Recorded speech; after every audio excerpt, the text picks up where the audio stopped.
সারস পাখি ও কৃষক। একদা এক কৃষক এক ঝাঁক বকের উৎপাতে বড়ই বিপদে পড়ল। বকদের জন্য তার ক্ষেতের ধান সব নষ্ট হতে বসল।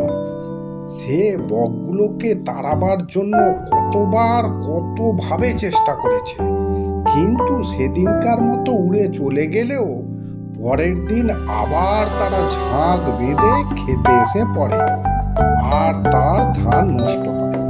একদিন কৃষকের এক বন্ধু বলল, এভাবে হবে না ভাই, কেবল কেনেস্তারা পিটিয়ে আর ঢিল ছুঁড়ে বক তাড়ানো যায় না। আস্ত ঝাঁকটাকে ধরতে না পারলে ওরা তোমার ধান যেমন নষ্ট করছে তেমনই করবে। বন্ধুর কথা শুনে একদিন কৃষক তার ক্ষেতে ফাঁদ পেতে রাখল, আর সেই ফাঁদে সব কটা বকই ধরা পড়ল।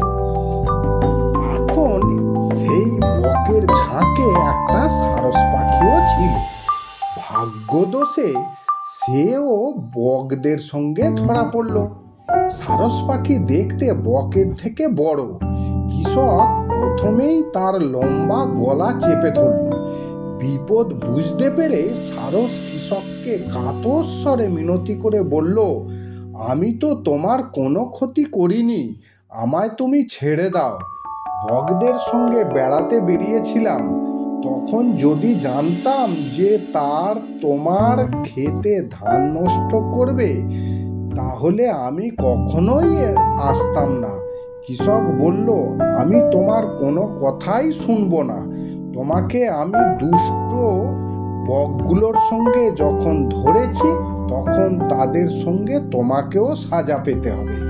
ওরা এতদিন আমার অনেক ক্ষতি করে চলেছে, অনেকবার তাড়াবার চেষ্টা করেছি, তবু তারা আমার ক্ষতি করেই চলেছে। আমি প্রতিজ্ঞা করেছি আস্ত ঝাঁকটারই গলা টিপে মারব, যাতে আর কখনো কারোর ক্ষতি করতে না পারে। তোমাকেও আমি ছাড়ব না, তোমার শিক্ষা হওয়ার দরকার আছে। দুষ্টু লোকের সঙ্গে থাকলে ভালো লোককেও তো শাস্তি পেতে হয়, তাই তুমিও শাস্তি পাবে।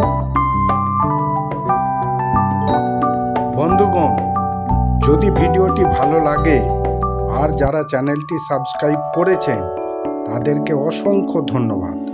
যারা করেননি তাদেরকে সাবস্ক্রাইব আর প্রত্যেককে লাইক ও শেয়ার করতে অনুরোধ রইল। সকলেই সুস্থ থাকুন। ধন্যবাদ।